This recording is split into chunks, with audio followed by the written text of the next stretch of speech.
শীতকাল তো এসেই গেছে, আর শীতকালে এরকম যদি ট্যাংরা মাছের ঝাল না হয় তাহলে কিন্তু জমবে না। আজকে সেরকমই একটা রেসিপি নিয়ে এসেছি।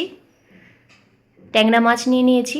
মাছগুলোকে ধুয়ে ভালো করে নুন হলুদ আর সাথে কিছুটা সর্ষের তেল মাখিয়ে একটা সাইডে রেখে দেব। এরপর কড়াইতে বেশ খানিকটা তেল গরম করতে দিয়েছি।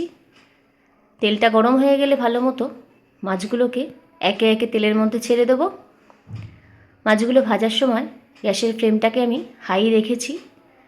একটা পিঠ ভাজা হয়ে গেলে উল্টে আরেকটা পিঠ ভেজে নেব। ভাজা হয়ে গেলে তুলে রেখে দিচ্ছি মাছগুলোকে। এইভাবেই সবকটা মাছ কিন্তু ভেজে নেব। আর মাছগুলো যখন নুন হলুদ মাখাবেন একটু সর্ষের তেল অবশ্যই দেবেন, কারণ এই মাছ কিন্তু খুব ফোটে। এরপর একটা মশলা বানানোর জন্য বাটির মধ্যে বেশ কিছুটা আদা নিয়ে নিয়েছি। নেব 1 চামচ জিরে, এলাচ দিচ্ছি, কিছুটা মৌরি, শুকনো লঙ্কা, যতটা ঝাল খান সেইভাবে দিতে পারেন লঙ্কাটা। একটু ভিজিয়ে রেখে ভালো করে পেস্ট করে নেব। আর কিছুটা পেঁয়াজ আমি এখানে পেস্ট করে রেখে দিয়েছি। মাছ ভাজা তেলের মধ্যেই ফোড়ন দিয়ে দিচ্ছি কালো জিরে আর শুকনো লঙ্কা। যেহেতু অনেকটা তেল বেঁচেছিল তাই জন্য ওই তেলেই রান্না করছি।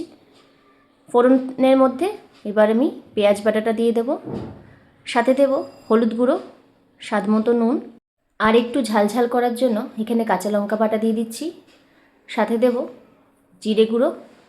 সব কিছু মশলা এবার একসাথে মিশিয়ে নেব। ভালো করে মশলাটাকে কষিয়ে নিতে হবে।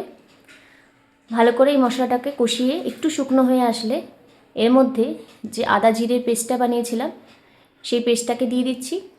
আর আরেকটু টেস্ট বাড়ানোর জন্য এখানে আমি কাঁচা টমেটো ব্যবহার করছি।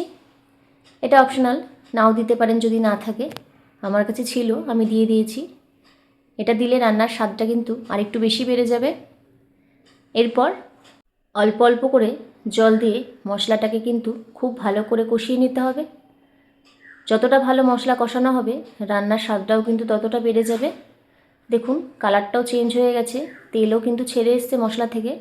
আর একটু ভালো করে নাড়াচাড়া করে নিয়ে একটু মশলাটা শুকিয়ে আসলে এর মধ্যে জল দিয়ে দেব। খুব বেশি নয়, যেহেতু মাছের ঝাল তাই সামান্যই জল দিচ্ছি। জল দিয়ে এবার মশলাটাকে আরেকটু ভালো করে ফুটিয়ে নিতে হবে। ঢাকা দিয়ে মশলাটাকে আরেকটু ভালো করে ফুটিয়ে নেব। ভালো মতো ফুটে আসলে ঝোলটা, এরপর ভেজে রাখা ট্যাংরা মাছগুলোকে দিয়ে দিচ্ছি। মাছগুলোকে দিয়ে আরেকটু ঝোলটাকে ফুটিয়ে নেব মাছের সাথে, যাতে মশলাটা মাছের ভেতরে কিন্তু ভালো মতো যায়। এবার দেব ধনেপাতা, যেটা না দিলে শীতকালের রান্না কিন্তু একদম অসম্পূর্ণ। কিছুটা ধনেপাতা কুচি দিয়ে এবার নামিয়ে নেব। একদম কিন্তু রেডি ট্যাংরা মাছের ঝাল। এই ঝালের সাথে আপনারা 1 থালা ভাত কিন্তু খুব সহজে শেষ করে ফেলতে পারবেন। যদি এইভাবে অবশ্যই বাড়িতে রান্নাটা ট্রাই করেন। কেমন লাগলো আজকের এই ট্যাংরা মাছের রেসিপিটি অবশ্যই জানাবেন। ভালো লাগলে চ্যানেলটিকে সাবস্ক্রাইব করে যাবেন। নমস্কার।